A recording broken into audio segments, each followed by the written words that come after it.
Bawa senjata ke ruang sidang, ada apa ini? Memang ini kekerasan siapa? Siapa yang teroris? Ustadz kami tidak teroris. Kami yakin itu. Mereka pendakwa. Mereka mengajarkan agama Islam secara baik di Republik ini. Apalagi Ustadz Padi Dokba. Dia Ustadz saya. Dia orang Salafi. Ajaran Salafi itu tidak ada untuk terorisme. Tidak pernah mengharapkan terorisme. Aneh kalau Ustadz saya dibilang terorisme. Kami melawan itu. Ya, sekali lagi saya katakan bahwa Ustadz kami itu bukan terorisme. Ya. Allah diliput juga bahwa ternyata dakwaan itu saya pikir tadi sudah dijelaskan ada bahan peledak, ya kan, ada senjata, ada peluru, bahkan saya tidak menemukan silet aja nggak ada. Jangankan bom, senjata, peluru, silet aja nggak ada. Bagaimana dibilang teroris? Dan yang dibacakan tadi itu soal masalah dakwah. Masa dakwah itu dianjurkan dalam Al-Quran? Menyampaikan surat permohonan kepada majelis hakim agar status tahanannya dipindahkan. Nggak ada wewenang lagi Densus. Nah, pindah ya nanti kalau kami harapkan sih ke rutan atau ya. Rutan itu ada rutan Polda boleh, rutan di Salemba boleh, rutan Cipinang boleh. Jadi itu pun dianggap ya. Nah, tadi kami sudah bicarakan dengan klien kami. Mereka menyampaikan bahwa 90% dakwaan tadi itu adalah rekayasa. Tidak ada yang benar.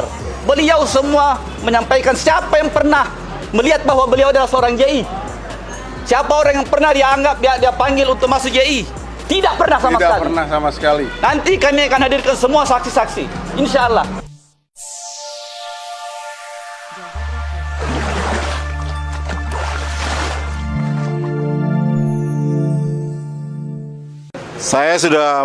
Kami tim hukum semua sudah mengajukan protes kepada pengadilan. Kenapa? Mulai dari masuk, ya, dari pintu gerbang situ sampai pintu gerbang kami dipersulit, dibatasi. Tadi saya sudah jelaskan bahwa kekuasaan yudikatif, kekuasaan eksekutif, dan kekuasaan legislatif sudah terpisah, ya. Artinya apa? Kewenangan yang tertinggi ada di pengadilan ini adalah pada Mahkamah Agung. Artinya full kekuasaan itu ada pengadilan. Jadi intel, polisi itu tidak punya kewenangan lagi di area sini. Ya. Jadi itu apalagi dia membawa senjata ke dalam ruangan sidang.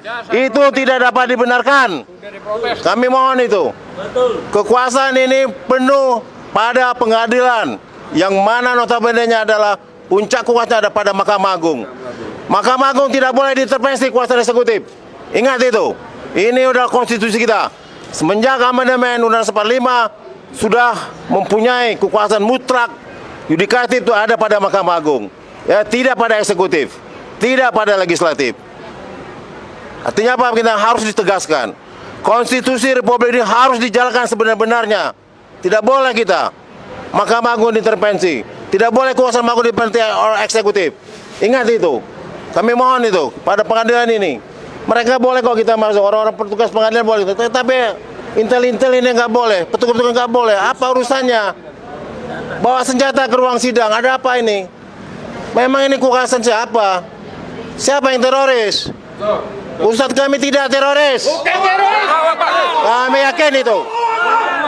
Mereka pendakwa. Mereka mengajarkan agama Islam secara baik di Republik ini. Apalagi Ustadz Padi Dokba. Dia Ustadz saya. Dia orang Salafi. Ajaran Salafi itu tidak ada untuk terorisme. Tidak pernah mengharapkan terorisme. Aneh kalau Ustadz saya dibilang terorisme. Kami melawan itu. Ya, sekali lagi saya katakan bahwa Ustadz kami itu bukan terorisme. Ya. Allahu Akbar.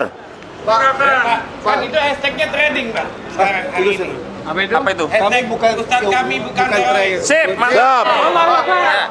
Satu lagi. Tambahin hashtag yang teroris itu Densus 88. Menteror.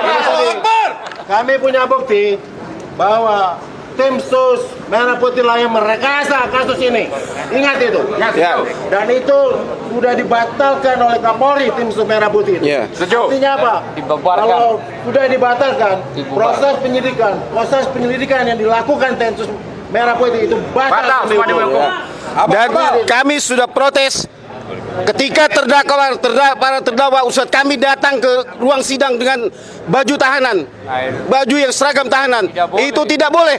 Dan kami sudah protes tadi. Ini pelanggaran HAM.